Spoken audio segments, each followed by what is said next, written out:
যখন আমার মন ভালো থাকে না, তখন যদি ঘর অগোছালো, উল্টোপাল্টা বা নোংরা হয়ে থাকে, তখন আমার যেন আরও বেশি অ্যাংজাইটি ফিল হয়। মেন্টাল এনার্জি পাই না ঠিকই, কিন্তু শরীর যদি একটু ভালো থাকে, আমি সব সময় চেষ্টা করি ওই জন্য ঘরটাকে পরিষ্কার পরিচ্ছন্নভাবে গুছিয়ে রাখার, যাতে আমার অ্যাংজাইটি ফিলটা না হয়। ঘরের কোথাও যদি একটু ঝুল বা একটু ধুলো আমার চোখে পড়ে কখনো, সঙ্গে সঙ্গে আমি সেটাকে পরিষ্কার করে দিই।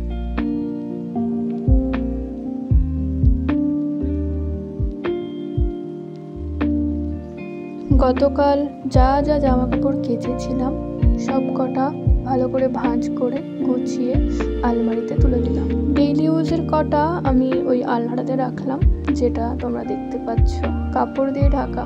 হ্যাঁ, ওটা অ্যাকচুয়ালি আলনাই ছিল, বাট আমি একটু ইনোভেটিভ আইডিয়া লাগিয়ে ওটাকে একটা র্যাক মতো বানিয়ে দিয়েছি, আর একটা পুরনো কাপড় দিয়ে ঢেকে রেখেছি যাতে জামা কাপড়গুলোতে ধুলো না পড়ে। আমাদের ঘরটা একদম রাস্তার পাশে হওয়ায় আমাদের ঘরে এত ধুলো পড়ে, সকালবেলা যদি আমি পরিষ্কার করে রেখে যাই, সন্ধ্যেবেলা এসে দেখবো আবার পুরো এক লেয়ার ধুলো পড়ে গেছে। এইভাবে 2-3 দিন যাওয়ার পরেই এত পরিমাণ ধুলো পড়ে যায় যে আমি আর থাকতে পারি না। তাই প্রত্যেক দিনই আমি একটু একটু করে পরিষ্কার করে রাখি, যাতে খুব বেশি ধুলো একসাথে না পড়ে যায়, তাহলে আমাকেই খাটতে হবে। মাঝে মাঝে শরীর খুব খারাপ থাকলে 2-3 দিন স্কিপ করে দিই, সেক্ষেত্রে 4 দিনের দিন খুবই কষ্ট হয় পরিষ্কার করতে।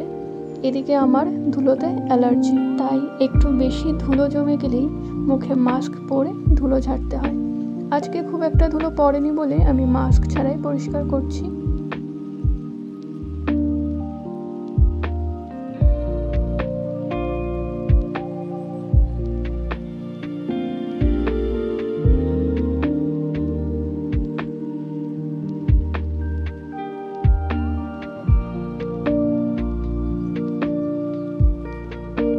সম্পূর্ণ ঘর ভালো করে ঝেড়ে পরিষ্কার করে গুছিয়ে নেওয়ার পর যেন একটা আলাদাই এনার্জি পাওয়া যায়।